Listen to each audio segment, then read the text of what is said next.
grow slow but steady. You can never do shortcuts. People will feel it, they will see it, the way you talk, the way you exude your character. They will know that this guy, he really took the chance to be a better role model for everyone. Okay. Hello mga ka-Global. Welcome to the Global Filipino Magazine with a very special episode. I believe that this will be very beneficial to all of our audience right now kasi isa na namang kababayan natin ang ating papalakpakan. It's so proud. I'm proud to be a Filipino, especially kapag kami mga na-interview akong mga successful Filipinos na katulad ng ating bisita ngayon. To introduce him, he is a Filipino who is highly respected in the baking industry. Let's all meet Chef Nouel in the house today. Hi, Chef! Hello! Chef Nouel. Bati ka muna sa mga nanonood sa atin. Yeah, so welcome to the show, and I just want to say na I hope everyone is okay, and I'm sure COVID is way past us na, so dapat this time around iba na yung positivity natin. So we're now looking into the second phase, which is going up and soaring high. I think my introduction about you is very, very simple. Dalhin mo muna kami sa panahon na wala ka pa dito sa Dubai. To know more about you, what were you doing that time in the Philippines? What opted you to travel and work here in Dubai? So, when I started in my career, so I was actually inspired by my mom's business kasi meron siyang restaurant before. And from that, doon ko na-realize na gusto ko pala maging isang chef. But during those times, especially, let's say 1980s, napakamahal, to enroll yourself in a culinary school. So why? Bakit sa palagay mo? I think because during the time, parang sobrang bago pa yung mga schools na talagang at par with, in the US, like the Culinary Institute of America. So they put a premium on the education if you want to be a chef. Okay. Saka konti lang sila, so the competition is really so little. So syempre, they will put a high price on the culinary education. So, and then tinapos mo yung course ng... Actually, I didn't take up culinary. What I did was I was learning under my mom's wings. So anong course mo natapos? Hotel and restaurant administration. Related pa rin. Related diba? pa rin siya. Okay. So it was an easier route for me to become a chef. So paano nangyari doon sa dream that one day magtatayo ka ng isang restaurant? I actually never thought na gusto kong magtayo ng restaurant. My only dream was just to become the highest position sa pagiging chef. In an international hotel chain, which I achieved, by the way. Pero alam mo yun, parang pagdating mo doon, so what next? So doon na lumabas yung dream na why don't I just take the center stage, tapos you'll be the boss and you influence other people, you motivate them, and you take it the way you want it instead of somebody ordering you to do what you need to do in a company. Okay. Ang ganda, no? So what opted you to leave the Philippines and work abroad? Again, it's about the opportunities of becoming a chef. If you want to be full-fledged, kailangan maganda yung credentials na you've been overseas, ganun. So talagang matibay ito na chef. So yung pinakauna kong job actually is Burj Al Arab. During that time, 3 years old pa lang yung Burj Al Arab. So maraming gustong pumasok doon. I was given the chance. So sabi ko, I'll grab it. Yun talaga tinatarget mo yung malalaki, di ba? Malalaki, yeah. Oo. I always dream Since you big. were a child? Yes. You were dreaming big since you were a child. Yes, yeah. Ilang percentage na sa palagay mo ang na-acquire mo sa mga malalaking pangarap na to? I think I went above and beyond what I actually thought I could achieve. Kasi iba yung pananaw ko sa sarili ko when I was in the Philippines. Kasi parang daming impossible eh. Parang mabagal dito. Mabagal ganun. And you don't actually realize that you could be somebody else na transformed, version. So bakit sa Dubai? Bakit sa Dubai ka Actually, that's a very good question. Kasi when I worked in the only 7-star hotel then in the entire world, I said to myself, ayoko na bumalik ng UAE. Kasi during that time, Dubai was dusty and sandy. So hindi mo makita yung metro, wala pang metro. Talaga, how many years ka na dito? 13 years. Talaga? Yeah, it's been 13 years, yeah. Matagal na. Pero I left Dubai after my stint at Burj Al Arab. Kasi sabi ko, ayoko na bumalik Bakit? dito. Saan ka nagpunta? Sa Pilipinas? No, I went to Fiji Islands kasi I want to explore the world pa eh. Tapos, With the same napadpad ako dream? Same dream, yeah. Okay. And I went to China in Beijing for the Beijing Olympics. Okay. Then Maldives, then where else did I go? Jordan. And then full circle bumalik uli ako dito sa UAE. So ano ang nakakita mo noong time na yun sa Dubai? Bakit talagang bumalik ka sa UAE? I think when I went full circle, I realized na mas marami pa rin opportunities dito kasi it's still a growing country eh. Tsaka andun yung you have a lot of there are a lot of safety nets sa UAE, like in terms of security, yung economy. Although we've been through rough time, pero still compared to other countries, nations, marami pa rin opportunities. Kaya there's room for growth. Madami mo pwedeng gawin eh. Compared to other countries, may stability na sila. So it's hard to really compete with other chefs or other businesses na nag-cater sa same na ginagawa. Okay, this interview is intended for your involvement in the baking industry. Yes. So my question is, you just have to enlighten us kung ano talaga ang baking. Well, in fact, that baking is a talent that anyone can learn from school. Yes, yeah. So, in your own description of it. Well, baking is really both science and art.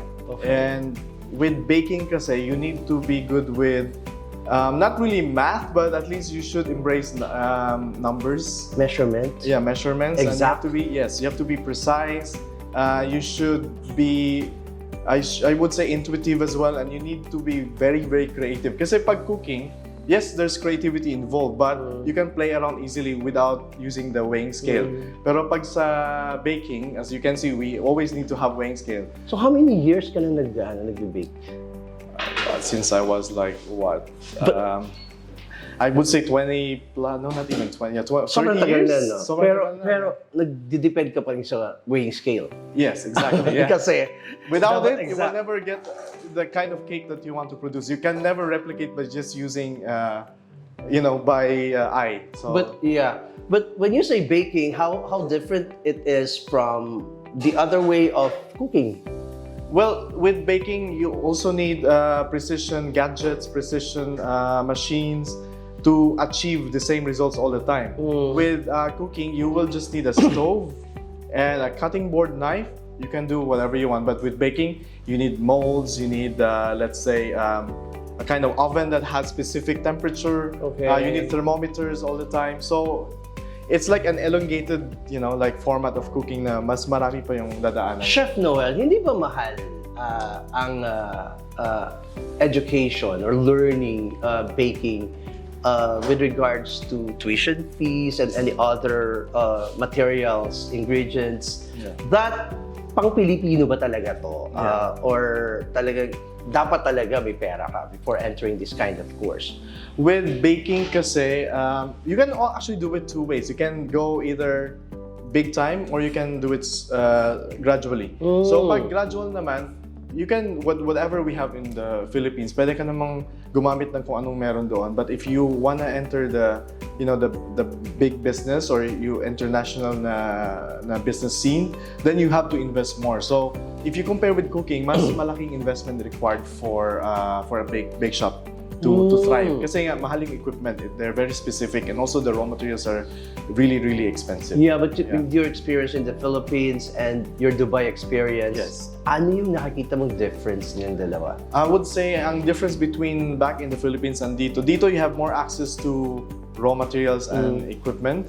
In the Philippines, you can only do so much with what we have. Kasi nga, it's again a price factor. Okay. Yes. You were featured in the magazine Spring 2020 Yes. edition. Can you tell us more about this? So we were just talking more about how I invent or I innovate, and that basically is a testament to us chefs staying to our true self, our core, like in anything we do in life.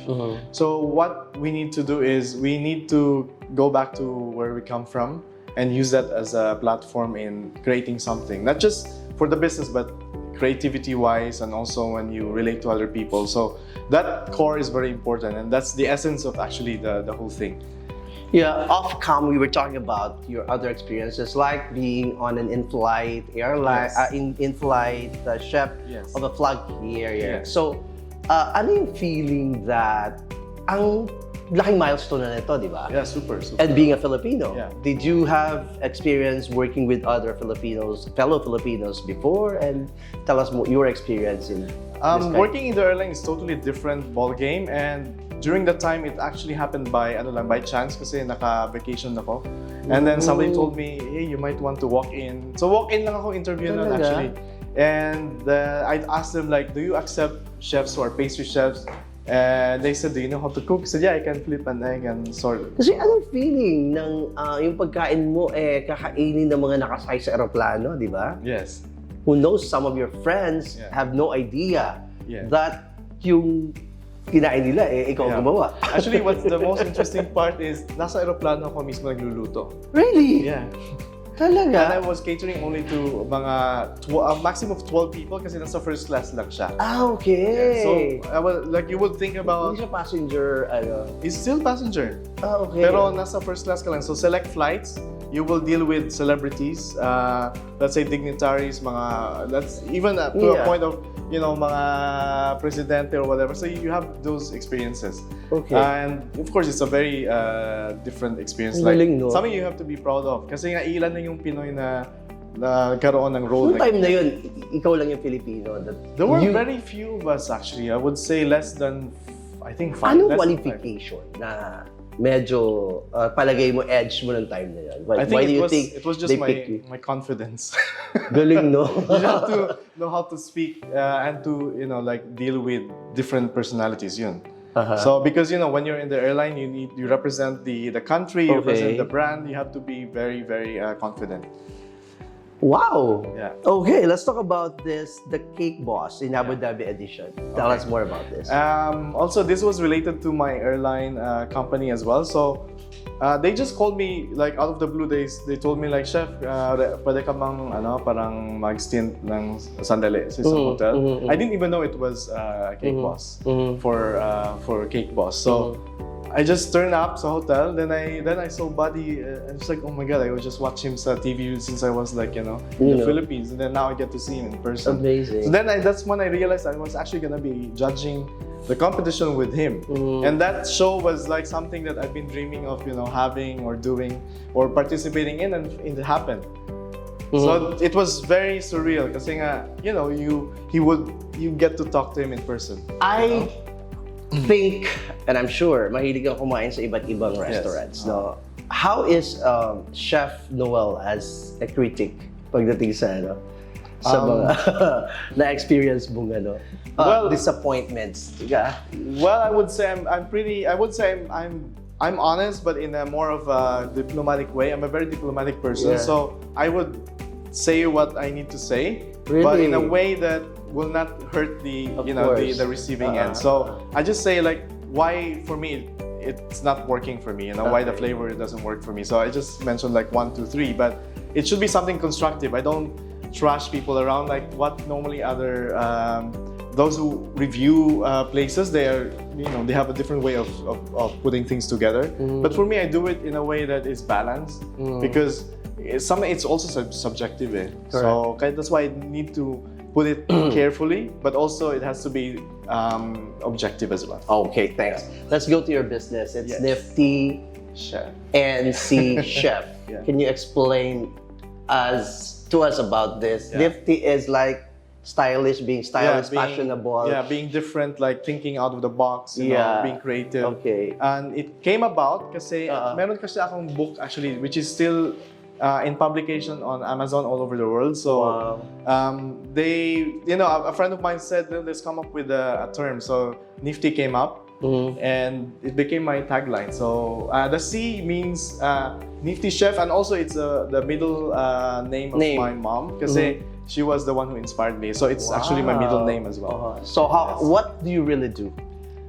So for Nifty Chef, the first thing that we actually do is to innovate, like to come up with new ideas, groundbreaking ideas to change people's minds, to help businesses become successful, and also to be like a kind of a springboard for many businesses that what they think they could not do, we actually can do it. So we're really trying to challenge the industry. You're making things easier for them. Yes, exactly. Yeah. And how long have you been doing this? We've been doing this since 2018 formally, but I started this in 2013. Okay. Yeah. So you have once said that in an interview that there's no shortcut to success. Exactly. Meaning you, as a successful chef now, also encountered challenges and struggles. Yeah. Let us know more about this. So, when you want to, it's like baking, when you want the best cake, you have to start from the simple steps until you reach, the hardest steps. Then you will get the product. But if you make a shortcut, most likely that cake would not turn out to be perfect, and people will criticize it. So the same thing with life, you have to take it one step at a time. And I would say, grow in a way that you are, grow slow but steady. Wow. Kaya walang shortcut talaga. You can never do shortcuts. Kasi people will feel it, they will see it, the way you talk, the way you exude your character. They will know that this guy, I'm not sure if, he really took the chance to be a better, role model for everyone. Okay. Last question. Ano pa yung ibang dreams ni Chef Nouel this time? Our dream, I won't just say mine, but our dream as a team is really to be a major influencer in not just here in the UAE, but in the entire world. That as a Filipino, you can be like, you can be the best version. You can make the best version of yourself to influence as many people as you can in the entire world. And the dream is really to come up with like a school, and even reach out to like places where they don't have any kind of more like equipping them with skills so they can also become independent. So it's really more than just baking. It's more like helping people become successful as well. So the biggest dream is being a good influence to other people. Okay, and your message to all the aspiring chef who are shouting right now how to be you.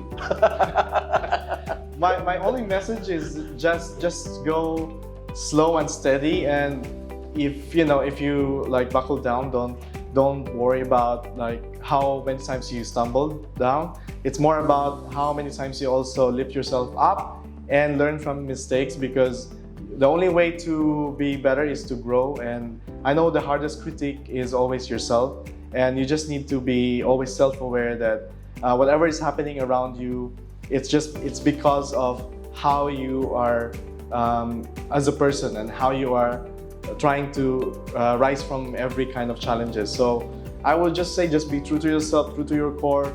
It's good to follow other role models, but also don't forget that you are an individual, you're unique. So celebrate the uniqueness in you, and you will be the best chef. Thank you very much. This episode is really well celebrated, of course, with the presence of our very own Chef Nouel Omamalin. And talaga nag-enjoy ako. What you need to do is to really share and like this video.